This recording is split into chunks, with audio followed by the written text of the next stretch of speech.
നമസ്കാരം. മലയാളി വാർത്തയിലേക്ക് സ്വാഗതം. ക്രൈസ്തവ സഭകളും BJP നേതൃത്വവും ചർച്ച നടത്തുകയും അടുക്കുകയും ചെയ്യുന്നത് എന്തുകൊണ്ടാണ് ഇടതുപക്ഷത്തെ അലോസരപ്പെടുത്തുന്നത്? എല്ലാ കാലവും ന്യൂനപക്ഷങ്ങളെ BJP ഹിന്ദുത്വ പാർട്ടിയാണെന്നും ന്യൂനപക്ഷ വിരുദ്ധരാണെന്നുമുള്ള നുണപ്രചാരണം നടത്തി ഭയത്തിൻ്റെ മുൾമുനയിൽ നിർത്തി അവരുടെ വോട്ട് നേടി ഭരണം നിലനിർത്താൻ കഴിയുമെന്ന് ഇടതുമുന്നണിയും വലതുമുന്നണിയും കരുതുന്നുണ്ടെങ്കിൽ അത് വെറും വ്യാമോഹമല്ലേ? പ്രധാനമന്ത്രി നരേന്ദ്രമോദി അധികാരത്തിൽ വന്നിട്ട് 10 വർഷം തികയാൻ ഏതാനും മാസങ്ങൾ കൂടി മതി. നരേന്ദ്രമോദി അധികാരത്തിലെത്തും മുമ്പ് ഇടതുമുന്നണിയും വലതുമുന്നണിയും കേരളത്തിൽ മാത്രമല്ല ദേശീയ തലത്തിൽ തന്നെ എന്തെല്ലാമാണ് പറഞ്ഞത്? മോദി ന്യൂനപക്ഷ വിരുദ്ധനാണെന്നും ന്യൂനപക്ഷങ്ങളെ ഇല്ലാതാക്കുമെന്നും മുസ്ലിങ്ങളെ പാകിസ്ഥാനിലേക്ക് അയക്കുമെന്നും പറഞ്ഞു. ഇന്ന് പറഞ്ഞതെല്ലാം വിഴുങ്ങി കണ്ണീരിൻ്റെ വക്കത്താണ് ഇരു മുന്നണികളും. മുസ്ലിം വോട്ടർമാർക്ക് ഭൂരിപക്ഷമുള്ള UPയിലെ രാംപൂരിൽ പോലും BJP വൻ ഭൂരിപക്ഷത്തോടെ അധികാരത്തിലെത്തുന്നു.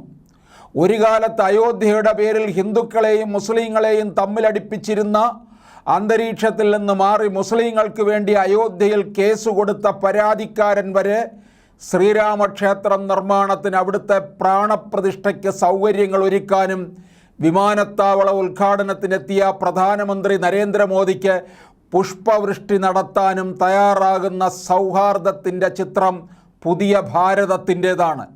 പ്രധാനമന്ത്രി ആവാസ് യോജനയിൽ 4 കോടിയിലേറെ വീടുകൾ വിതരണം ചെയ്തു. അപേക്ഷകരുടെ മതം ആരും പരിഗണിച്ചില്ല. കോടിക്കണക്കിന് ആളുകൾക്ക് പൈപ്പിലൂടെ കുടിവെള്ളമെത്തി. ആരുടെയും മതം ചോദിച്ചില്ല. 10 കോടിയിലേറെ ആളുകൾക്ക് ഉജ്ജ്വല യോജനയിലൂടെ സൗജന്യ ഗ്യാസ് കണക്ഷൻ എത്തി. ആരുടെയും മതം ആരും അന്വേഷിച്ചില്ല. കോടിക്കണക്കിന് ആളുകൾക്ക് ആയുഷ്മാൻ ഭാരതിലൂടെ ചികിത്സാ സഹായമെത്തി. ആരുടെയും മതം അന്വേഷിച്ചില്ല. ഇത് മോദിയുടെ ഗ്യാരണ്ടിയുള്ള പുതിയ ഭാരതം. ആരോടും പ്രീണനമില്ലാത്ത ഏതെങ്കിലും മതക്കാരെ വോട്ട് ബാങ്കായി കാണാത്ത പുതിയ ഭാരതം. മുസ്ലിം ഭൂരിപക്ഷ പ്രദേശങ്ങളിലെ സാധാരണക്കാരായ മുസ്ലിങ്ങൾ നെഞ്ചിൽ കൈവച്ച് പറയുന്നു, നരേന്ദ്രമോദി വീണ്ടും അധികാരത്തിൽ എത്തണം. ഭാരതത്തിൻ്റെ മണ്ണിലെത്തിയ എല്ലാ മതങ്ങളെയും 2 കൈയും നീട്ടി സ്വീകരിച്ച് അവർക്ക് ആരാധനയ്ക്കും ജീവിതത്തിനുമുള്ള എല്ലാ സൗകര്യങ്ങളും ചെയ്തു കൊടുത്ത പാരമ്പര്യമാണ് നമുക്കുള്ളത്. ലോകം മുഴുവൻ മതപീഡനം ഏറ്റുവാങ്ങിയ ജൂത സമൂഹം ഭാരതത്തിൻ്റെ മണ്ണിൽ സുരക്ഷിതരായിരുന്നു. സൗരാഷ്ട്ര മതക്കാരായ പാഴ്സികളും ചൈനയുടെ അധിനിവേശത്തെ തുടർന്ന് ദലൈലാമയുടെ നേതൃത്വത്തിൽ ബുദ്ധമതക്കാരും ഒക്കെ ഭാരതത്തിൻ്റെ മണ്ണിൽ സ്വന്തം ജന്മനാട് പോലെ അലിഞ്ഞു ചേർന്നു. ഇത് നമ്മുടെ പൈതൃകമാണ്, പാരമ്പര്യം, സംസ്കാരമാണ്. നമ്മൾ ലോകത്തൊരിടത്തും മതത്തിൻ്റെ പേരിൽ യുദ്ധം വെട്ടിയിട്ടില്ല, മതപരിവർത്തനം ചെയ്യാൻ പോയിട്ടില്ല.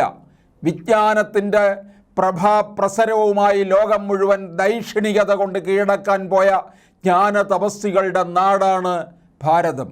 പ്രധാനമന്ത്രി നരേന്ദ്രമോദി അദ്ദേഹത്തിൻ്റെ വസതിയിൽ നൽകിയ ക്രിസ്മസ് വിരുന്നിൽ എല്ലാ ക്രിസ്തീയ മതമേലധ്യക്ഷന്മാരും പങ്കേർന്നു.